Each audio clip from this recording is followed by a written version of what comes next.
As Latin America has searched for its own identity, local artists have looked at their past, to their social environment, to their religion, to their political surroundings, and to their personal imaginations to create a distinct tradition of Latin American cultural art.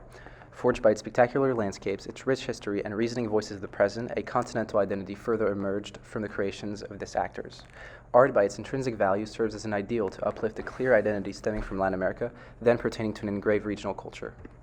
This 2003 painting entitled Orchestrating a Blooming Desert is by Mateo Romero, a contemporary indigenous artist, and it's an excellent example of how indigenous artists address the environment, cultural identity, and deep connection to land, concepts that resonate with indigenous tribes throughout Latin America.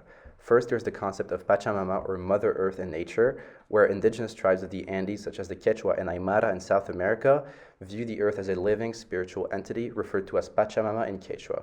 Pachamama is seen as the mother that nurtures all life, and the relationship with the land is sacred and reciprocal.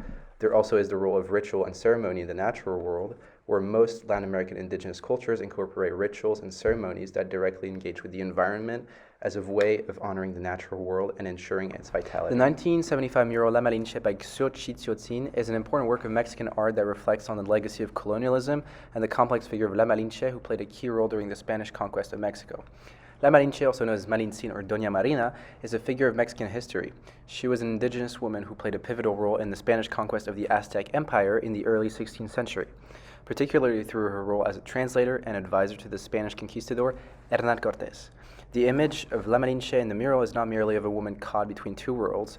Rather, she is shown as a symbol of the indigenous experience under colonialism, a mediator between cultures, languages, and worlds, yet one who is bound by the circumstances of the conquest. In the mural, we see La Malinche surrounded by elements that represent both her indigenous heritage, notably the feathers and the colors of clothes, which evoke nature, and the colonial forces she had to navigate. Her image can be seen as a representation of the subjugation and marginalization of indigenous peoples under Spanish rule. Although the artist is unknown, the 1531 painting Virgen of Guadalupe is traditionally attributed to Juan Diego, a Mexican saint. This artwork, considered highly significant, owes its importance to its rich fusion between European religious culture and indigenous religion.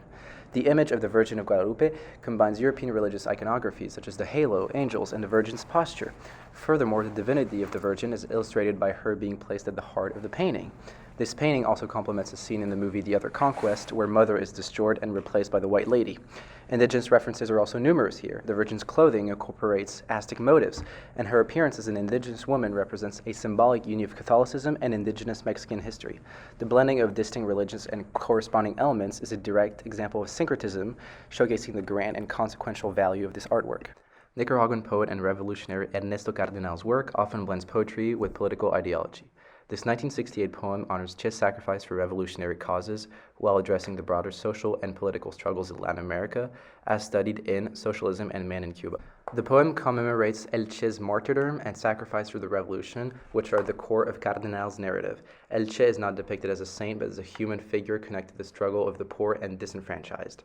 Cardenal emphasizes that Che's fight for the poor, the workers, and the peasants reflects the political tensions in the region, tensions rooted in social inequality, colonial legacies, and the exploitation of the working class by both local elites and foreign powers. He also portrays himself as a symbol of hope, who saw revolution not just as a political act, but as a moral imperative for social change. The Latin American journey through art reveals how the region's identity has been continuously shaped by the interplay of indigenous heritage, colonial legacies, religious influences, and political struggles. Through its unique aesthetic expressions, Latin America art not only tells the story of pain and oppression, but also one of resilience, hope, and rebirth.